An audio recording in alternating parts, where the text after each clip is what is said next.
Good morning, ladies and gentlemen. Thank you for standing by. Welcome to Northern Technologies International Corporation third quarter 2023 earnings conference call and webcast. At this time, all participants are on a listen-only mode. After the speaker's presentation, there will be a question-and-answer session. To ask a question during the session, you will need to press star 11 on your telephone. You will then hear an automatic message advising your hand is raised. Please note that today's conference is being recorded. As part of the discussion today, the representative from NTIC will be making certain forward-looking statements regarding NTIC's future financial and operating results, as well as their business plans, objectives, and expectations. Please be advised that these forward-looking statements are covered under the safe harbor provisions of the Private Securities Litigation Reform Act of 1995, and that NTIC desires to avail itself of the protections of the safe harbor of these statements. Please also be advised that actual results could differ materially from those stated or implied by the forward-looking statements due to certain risks and uncertainties, including those described in NTIC's most recent annual report on Form 10-K, subsequent quarterly reports on Form 10-Q, and recent press releases. Please read these reports and other future filings that NTIC will make with the SEC. NTIC disclaims any duty to update or revise its forward-looking statements. I will now hand the conference over to your speaker host for today, Ms. Patrick Lynch, Chief Executive Officer. Please go ahead, sir. Good morning. I'm Patrick Lynch, NTIC's CEO, and I'm here with Matt Wolsfeld, NTIC's CFO. Please note that a press release regarding our third quarter fiscal 2023 financial results was issued earlier this morning and is available at ntic.com. During today's call, we will review various key aspects of our fiscal 2023 third quarter financial results, provide a brief business update, and then conclude with a question-and-answer session.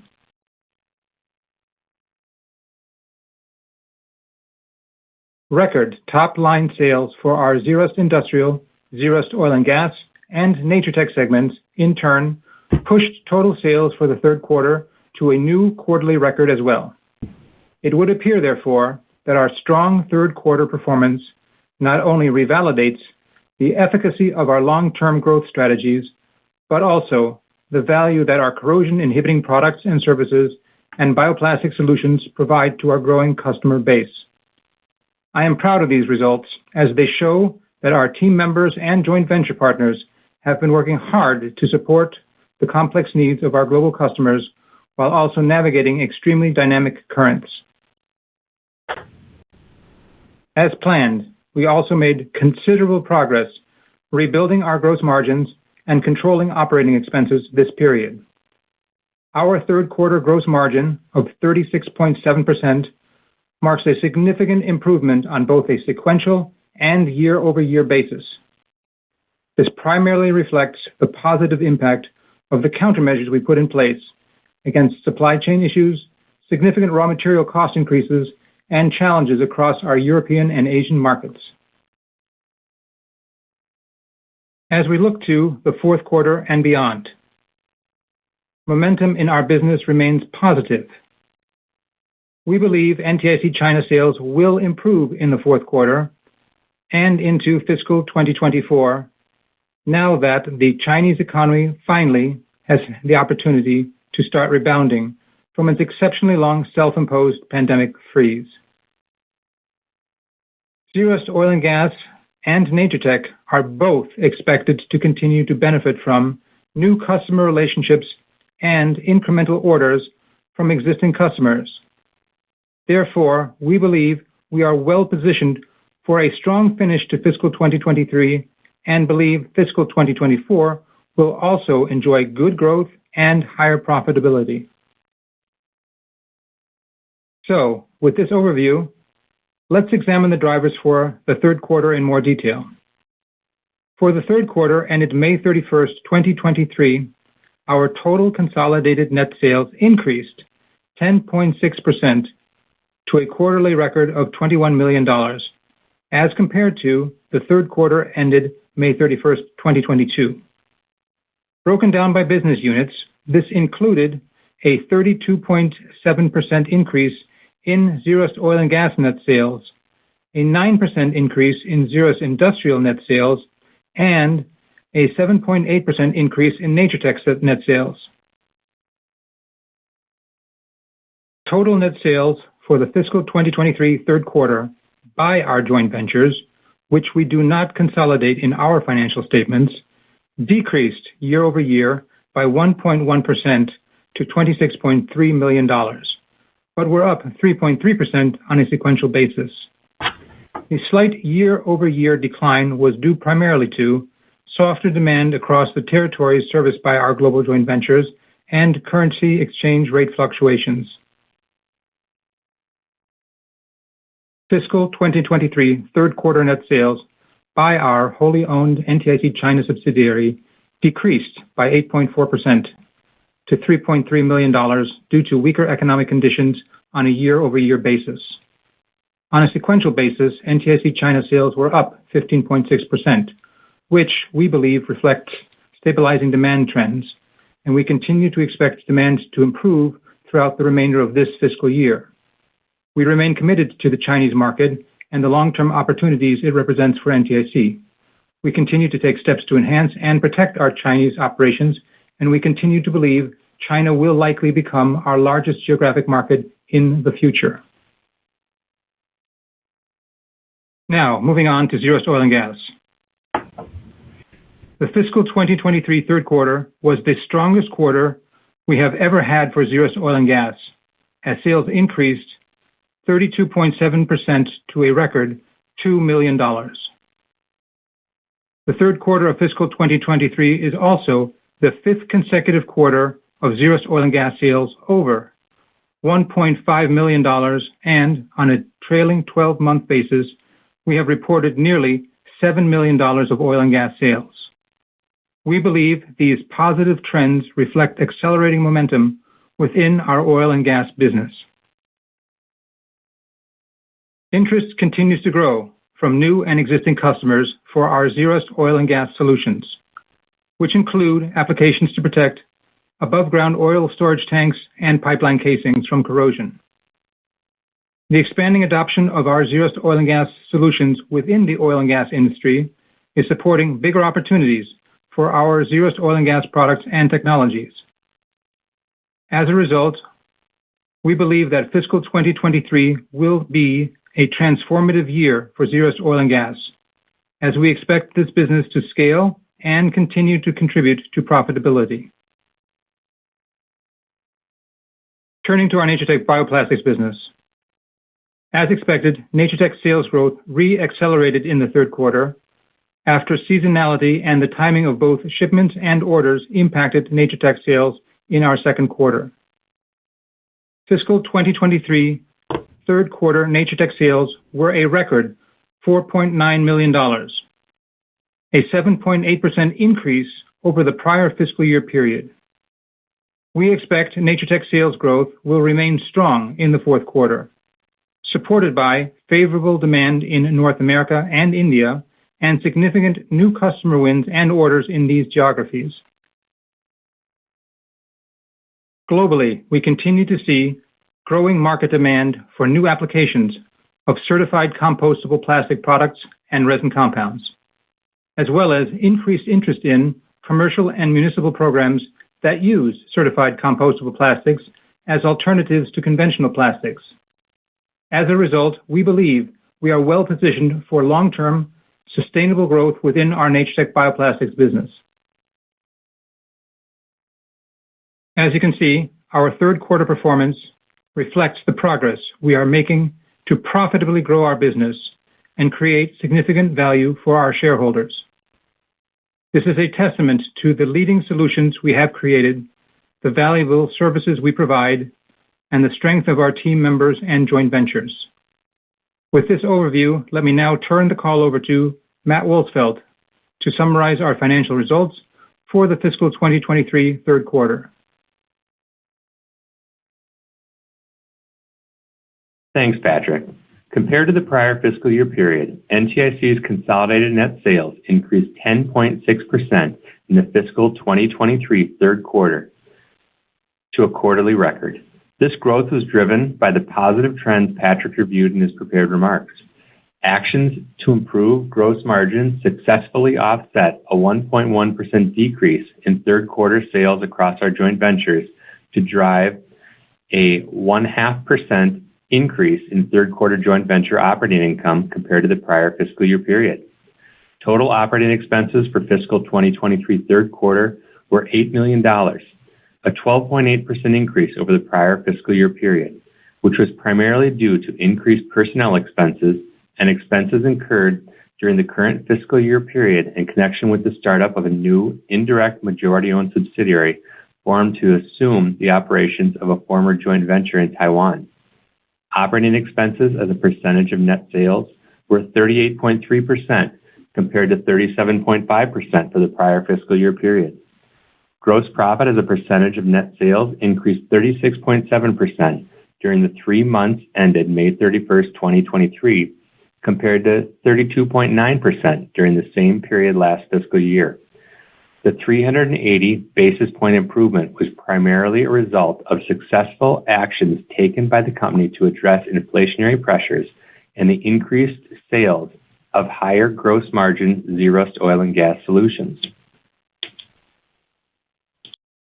NTIC's reported net income increased 52.5% to $1.5 million or 16 cents per diluted share for the fiscal 2023 third quarter, compared to $1 million or 11 cents per diluted share for the fiscal 2022 third quarter.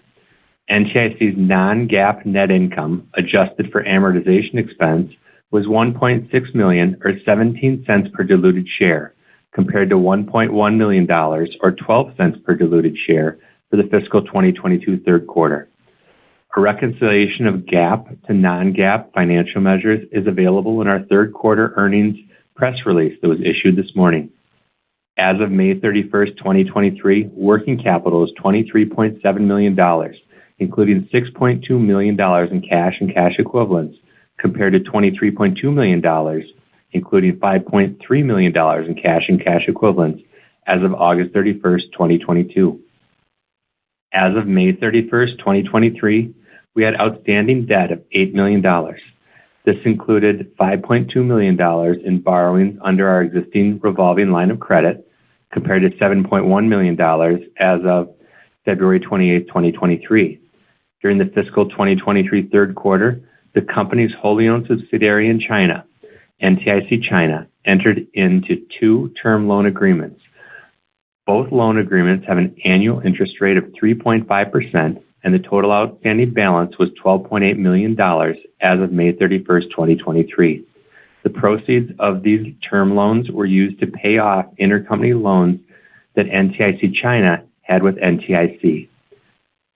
We generated $3.5 million in operating cash flows for the 9 months ended May 31st, 2023, including $1.3 million in the third quarter, which was driven primarily by stronger profitability and waning inventory levels. On May 31st, 2023, the company had $22.9 million of investments in joint ventures, of which approximately 53.2% or $12.1 million was in cash, with the remaining balance primarily invested in other working capital. During the fiscal 2023 third quarter, NTIC's board of directors declared a quarterly cash dividend of 7 cents per common share that was payable on May 17th, 2023 to stockholders of record on May 3rd, 2023. To conclude, our third quarter and year-to-date financial results demonstrate the continued progress we have made to increase sales across our diverse end markets and geographies, and the success of our near-term initiatives to improve profitability. I'm encouraged by the direction we're headed, and while the economic environment remains extremely fluid, we continue to believe fiscal 2023 will be another good year of sales and profitability at NTIC. With this overview, Patrick and I are happy to take your questions. Thank you. Ladies and gentlemen, at this time, if you'd like to ask a question, you will need to press star 11 on your telephone and wait for your name to be announced. To withdraw your question, please press star 11 again.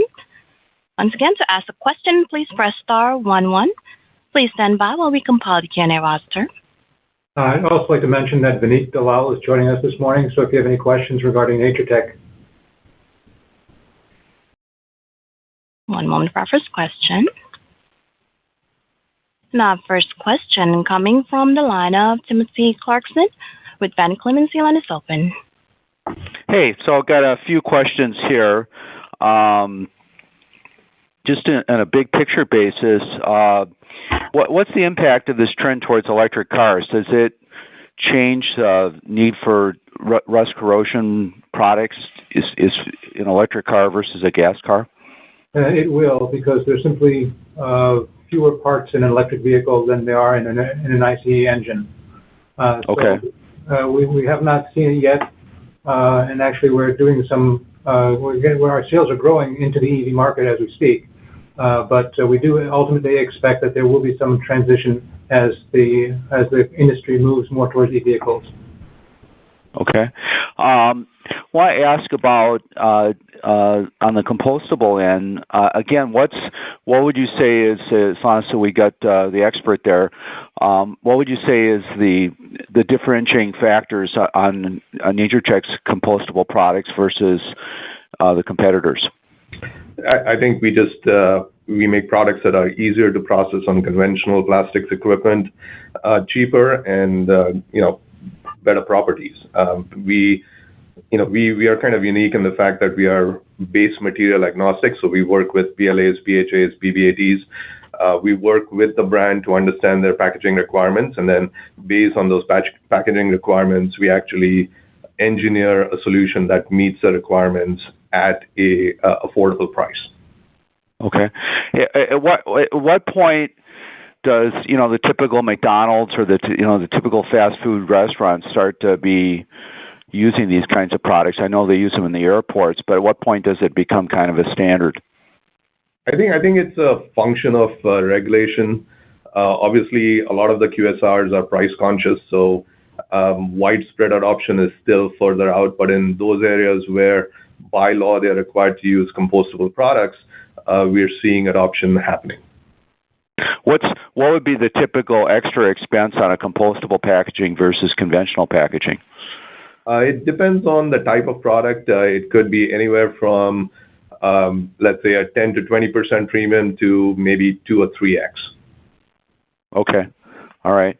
Okay, and then just another question here on the oil business. I mean, how big is that market versus the legacy market? Well, we think that the oil and gas market has more potential than everything we've done in ZERUST so far. Okay. Now, when those products, I always tell my customers that, for essentially about 1% cost, that you can extend the life of these tanks, from 10 years to 30 years. Are those kinds of payoffs actually occurring in the field? Yes, we've seen the evidence in the installations we've done. We've proven it to our customers that the solutions work in that manner. Yes. Right. And it's not just replacing the tank; it's all the problems with leaking oil and EPA and production problems that are associated with that. If the tanks start leaking, obviously. There's a huge incentive by the tank farm owners to implement a solution like we're offering. Right. You guys haven't talked anything about Brazil. Is there anything new going on in Brazil? Nothing worth mentioning that on this phone call today. Okay. All right. Well, that's my questions. Great quarter. Good to see the profitability come back. Thanks. Thanks, Tim. Thank you. And our next question coming from the line of Gus Richard with Northland Capital Markets. Your line is open. Yes, thanks for taking my question. I was just wondering if you could add a little color. You mentioned sort of new customers in Natur-Tec, both North America and India. I was wondering if you could, is that for garment bags in India or compostable for consumer products? Just any color on that pipeline, what's going on in North America as well. Sure, Gus. In North America, we've expanded our distribution network in We are starting to see some market share pickup, so hopefully over the next few quarters, we'll be able to, that should add to the sales of the finished products that we sell in North America. Our traditional kind of resin sales for food service, their demand is consistent, but we expect some additional pickup of sales in Asia. We're seeing some new customers in the garment space in Asia, in South Asia, for example, where we have had some good wins. So I think overall, we are starting to see new customers come in. We've got a good pipeline of opportunities, and especially as things kind of calm down and the supply chain challenges ebb, we're seeing some of these customers starting to adopt our solutions. Got it. And then sort of a similar question for oil and gas. Just wondering, you've got a lot of work in Caspian Sea. You talk about, sort of additional orders from existing customers and new customers coming in. Can you give a little bit of color on that pipeline as well? We are getting repeat orders from existing customers and bringing in new customers on a regular basis. So as we speak, our market continues to grow. Pretty much everywhere. Okay, got it. And then just switching over to the cost side, energy prices have been fluctuating. I would expect, given the heat waves and whatnot, that natural gas prices could increase. Sort of how are you positioned on, cost escalators? How are the commodities impacting, sort of the gross margin line currently, or is it, just a mix issue that's going to drive upside going forward? Well, if you kind of, Gus, this is Matt. If you kind of take a look back over the past 9 months, obviously, before we started this year, we were at really high commodity prices for a lot of our base materials. Over the past 9 months, we have seen that come down to a much more, reasonable level, and that's one of the things that's fueled the rebound in the gross margin. Is kind of back to meeting what our typical gross margins were before we saw the spiking of the raw material pricing.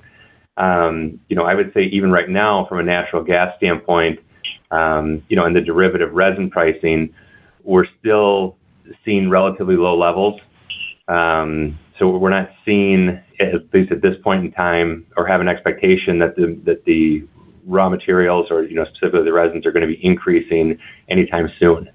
So, right now we're continuing to see that rebound in gross margin as we see it flow through all of our existing inventory and, the pricing that we're giving to our customers. Got it. And in sort of your long-term contracts, am I correct in assuming that there's, sort of escalators if there is a spike in raw material? Yeah, I mean, there are. And obviously, in most situations, we're doing spot pricing. In about 70% of our business, we're doing spot pricing based on the price of raw material at that time. The other 30%, some of it is just, purchasing of our stock inventory, which we can control, but it takes longer for us to adjust that pricing and then have that flow through the inventory that we have on hand. A small portion of our total business are blanket orders for, a full year or for a longer period of time. That tends to be the situation where we, potentially could get caught with, either negative or positive, impacts on margins. So, we think we have a much better handle on where we are right now from a pricing standpoint. And I think we are positioning ourselves now to act quicker than we did, 12 to 15 months ago when we saw some of the volatility that we've talked about over the past 5 quarters. Got it. And then just flipping over to, China, there's been a lot of commentary in the press about, the strength and duration of the recovery.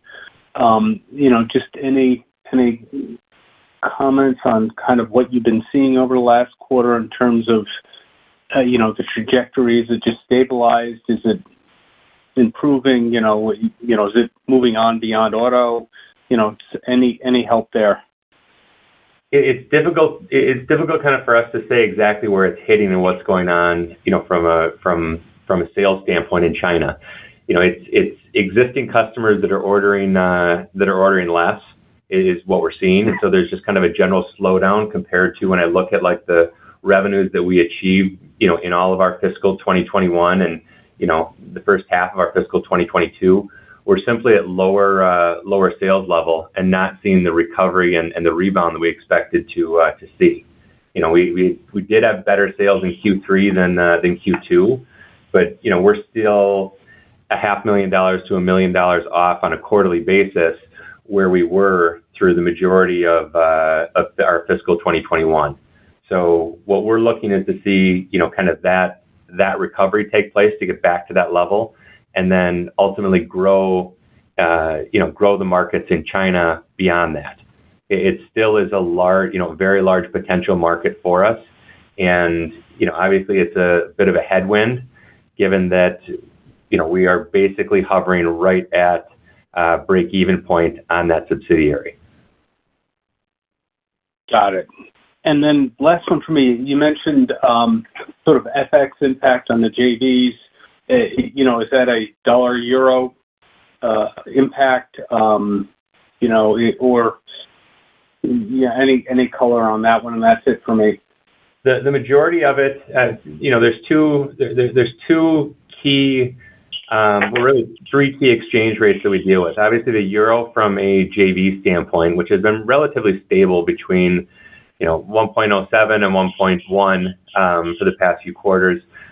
Part of the secondary impact would be in India, and that appears to be a kind of a consistent increase in the exchange rate, which has had some issues from the standpoint of if they're paying us for resins, if they're paying us for their receivables, that's just a little bit of a headwind, and it's going to be a push on overall revenue. Thirdly, and obviously this bounces around a little bit more, is in China. One of the things that we've done in China to kind of mitigate some of the exchange fluctuation was to move the debt that we had at NTIC China from a loan to NTIC in North America to be localized in China. And so, our Chinese entity took out, a little over $2 million right around $2 million in term loans, and then repaid that amount to NTIC in North America. That helps a little bit with the currency volatility there. But you still have fluctuation with with currency in China, given the sales and given the overall profitability that they have. Got it. Very helpful. Appreciate it. That's it for me. Great. Thanks, Gus. Thank you. And our next question coming from the line of Richard Hillman, private investor. Your line is open. Good morning, gentlemen. I had two questions. First thing was about, I guess, the sales cycle in oil and gas, what it was before and what it is now, to sign up a new customer, and basically, and also, how did you get to the inflection point you're at right now? Was there some sort of industry accreditation for those products, or can you talk about that a little bit, please? I think what we're seeing is, we've talked before about some of the difficulties in oil and gas being the volatility and not having kind of a baseline level of sales. And what we're finally starting to see is more of a consistent amount of ordering coming in, so that we can kind of have a base level of sales, that we can kind of count on a quarterly basis. And so, if I look back at the past 5 quarters, it's been, nice growth from the standpoint of, if I go back to like Q3 last year, 1.5 million to 1.6 million to a little over 1.6 million to 1.8 million, and now up to 2 million, we're seeing a nice level of growth. The one thing that you do have with oil and gas is it is a much longer sales cycle. It takes much longer to become integrated with the customers, for them to test out the product, for them to understand, the return that it will give them and the benefits that it'll have to the overall infrastructure. And just historically, the oil and gas market is a slower market to adopt new technology. But what we're happy with is that the sales that we have now and that we've seen over the past, as I said, 4 or 5 quarters, are coming from a wide number of customers in a lot of different applications, meaning that the opportunity inside of each of those customers are significantly bigger. You're not talking about selling one tank or selling one casing to a customer and then that customer goes away. You're talking about selling 1 or 2 tanks to a customer when they potentially have, tens or hundreds of sales opportunities or infrastructure issues. And so that's one of the reasons why we are excited about the oil and gas space, is just because as you get integrated with these customers and you show the potential return, the opportunity is, huge multiples compared to a situation where you would just have a one-off sale and then you move on. Okay. And then, Matt, also I wanted to ask you about R&D across the company. Basically, what do you consider yourself to be a specialty chemical company? And also, what are you doing to improve your R&D effort on the divisional level, for your companies, your joint ventures, and also with universities or outside partners?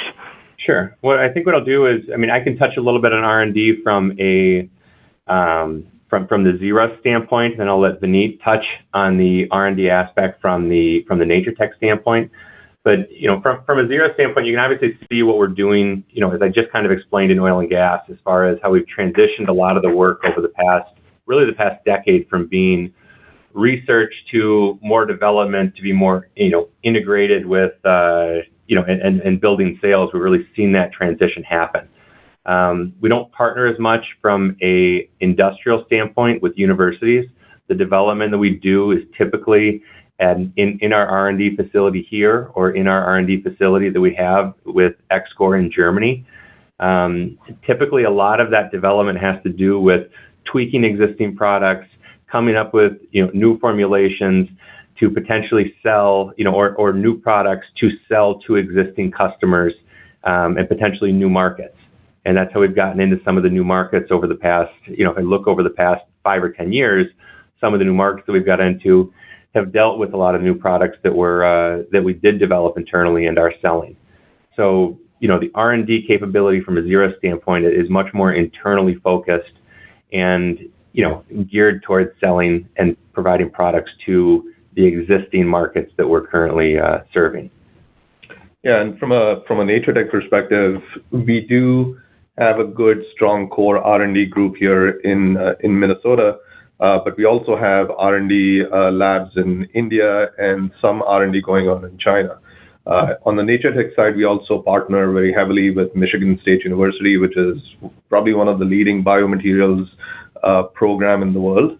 And then we do have some arrangements with Clemson University for usage of testing capabilities and some specific advanced development capabilities. So we do work with the universities also in India to kind of develop specific aspects of new product development that we are engaged in those areas. But in general, a lot of that strategic direction in terms of R&D is driven out of the U.S. here.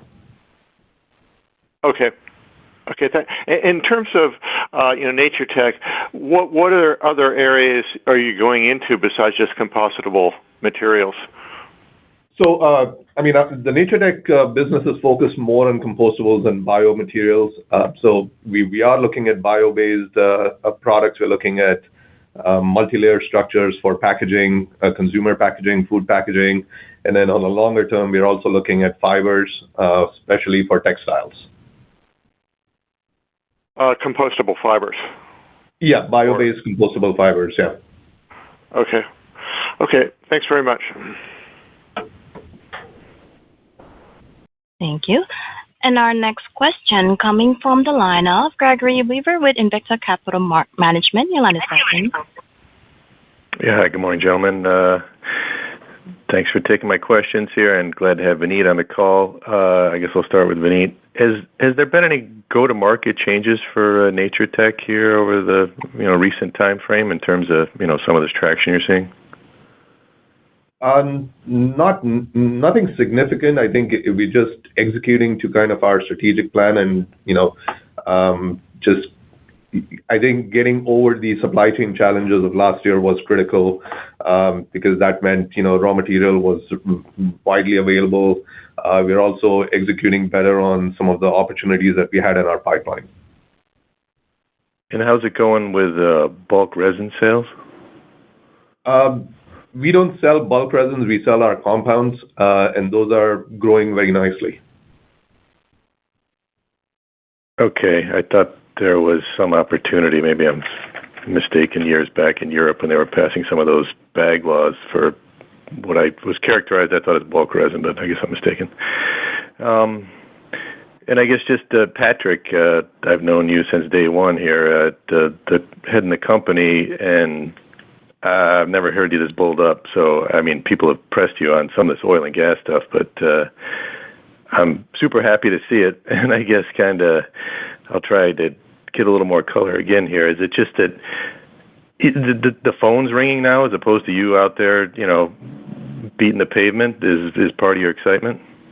Yes. I mean, we're getting, the phone is ringing repeatedly from the same sources. We're also finding new applications and expanding into new market segments, so geographically. Things are really humming on all across the board. And in terms of the base level of sales that Matt was talking about, I mean, that doesn't really have much Petrobras these days in it. This is just onesie twosies from a lot of guys, and I don't know if that big BP job has started to roll in yet or not. But we are delivering on the BP job, and we are still selling to Petrobras, but we have not been working with Petrobras. We're still working on Petrobras. They have not bought any of the tank bottom solutions from us yet, but that certainly is a technology that they're currently looking at. Okay. All right. Well, super excited to hear the enthusiasm here on oil and gas because, given the margin structure there, it seems like it could do wonders for the overall business. So keep up the good work, and thank you. Appreciate it. Thanks. Thank you. And I am sure we have a follow-up question from Gus Richard with Northland Capital. Your line is open. Yes, thanks for taking the additional question. Just based on some of your comments, I'm wondering, are you guys starting to work on, recyclable products for Tetra Paks? Gus, we're not working on recycling, but we are looking at compostable versions of those multi-layer structures. There's an increasing demand from brands for fully compostable versions of those solutions, but there are some specific barrier requirements, so it's still in development form. Okay, but I'm assuming that given the inability to recycle those products, that there's an increasing desire to do so. And yes, absolutely. You're working on the development of that, and that could be an incremental market for you down the road. Yes, potentially. Got it. Thank you. Thank you. And our next question coming from the line of Don Ho. Your line is open. Hello. Was that me? I'm not sure. Don Ho, your line is open. Oh. Just one question. Do you have an inclination to buy out, to get 100% ownership in some of your joint ventures, and are there opportunities to do so? Is that a possibility going forward? And is it desirable? I'm not. As you saw, we bought out India a little bit over a year ago. Yes. I believe we are looking at buying out joint ventures if and as they come available, and if that's the right decision to make at that time. So there's nothing right now on our radar to buy anymore. But if an opportunity presents itself and it makes sense to us, we will be looking into acquiring them. All right. Thank you.